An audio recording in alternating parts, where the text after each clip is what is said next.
When I was young, my grandmother made wedding cakes for a living. I was the oldest grandchild, so that meant that every birthday I'd get some pretty elaborate cakes. As a result, any time I run into someone who doesn't understand why you can't have your cake and eat it too, I know it's just because they've never had a kick-ass cake.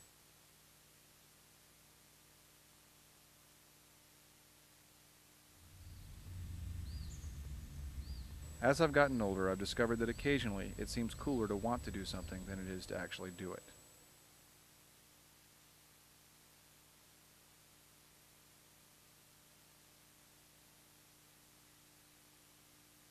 I do have a picture of my current long-term love, Veronica, a red and white Volkswagen microbus complete with shovels, rakes, and other implements of destruction. I named her Veronica after a friend, enamored with mine, bought one and named it Betty. I've never read the comics, but I don't come up with alliterations very often, so I kept it. She is my fourth car and the only one with a name that can be spoken in polite company, which is not to say that she's not without her struggles. Here's just a short list of things one should know before getting behind the wheel. Closing the driver's side door takes, well, let's call it moxie.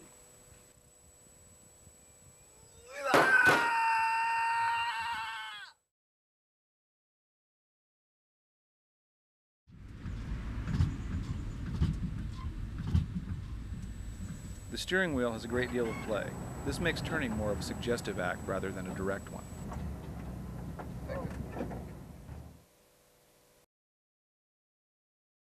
It is important to plan ahead for braking, as there is no telling how many times you'll have to hit the brakes before she'll stop.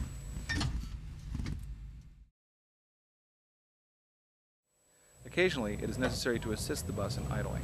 A limber ankle makes this easier. This is best for a number of reasons. Even before the neighborhood kids broke this mirror, you could never really see out of it, which leaves this tiny mirror to look back with. On top of that, people will do anything not to get stuck behind a VW bus. That's for you. That's for you. Yeah, you. I got two because they're small. Fuck you. This process is hard to explain. It's best to say that VWs are willed into gear.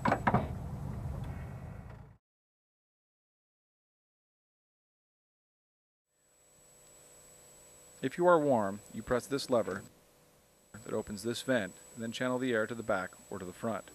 If you are cold, there is a closet for sweaters and coats. For two or more passengers, it is necessary to appoint a Phil. This position gets its name from the bus's first co-pilot, my old roommate, Phil. He is currently in Japan, stationed on the Kitty Hawk, so for the purpose of demonstration, this guy will stand in as Phil. The primary duty of the Phil is to operate the cumbersome doors, made worse by some overzealous parking some years back. Here's the process.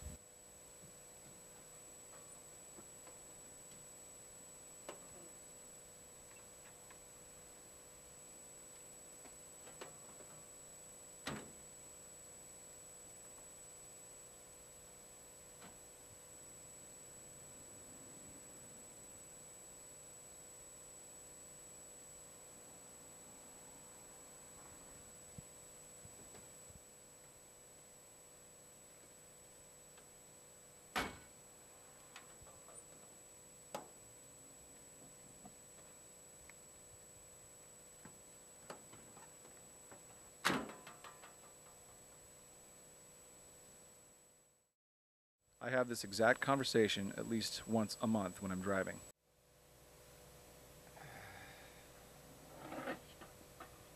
What's happening? What's up? Nice bus. I saw it from across the lot. What year is this? It's 67. 67? Wow. Yep. You ever thought about selling it? Yeah, no. Hell no. No. No? Nah, I'm cool. What are you going to do with it? Just driving it. Just We drive it around. We should drive up north to Reggae on the River. All right, right. Thanks. Right on. Right on. Late. Why do I put up with all this? Sure, it's well loved and recognized, but so are a lot of cars.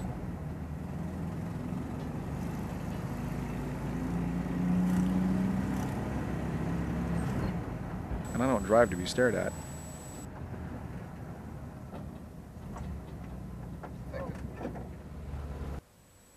Maybe there's something about being part of the air-cooled Volkswagen community.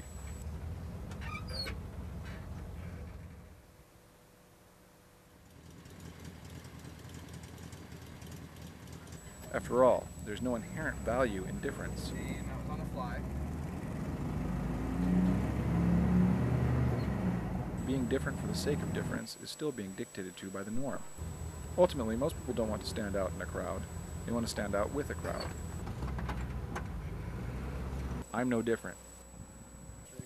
I am phobic about being filmed. This isn't even me. This is my brother standing in for me. I like anonymity, but I do several things to call attention to myself.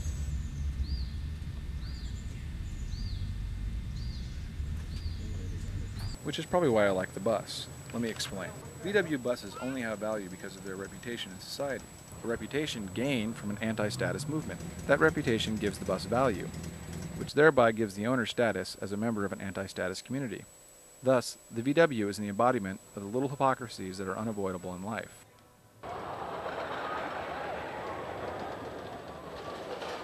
In effect, Veronica is my kick-ass cake. Yep, it's going. Yep.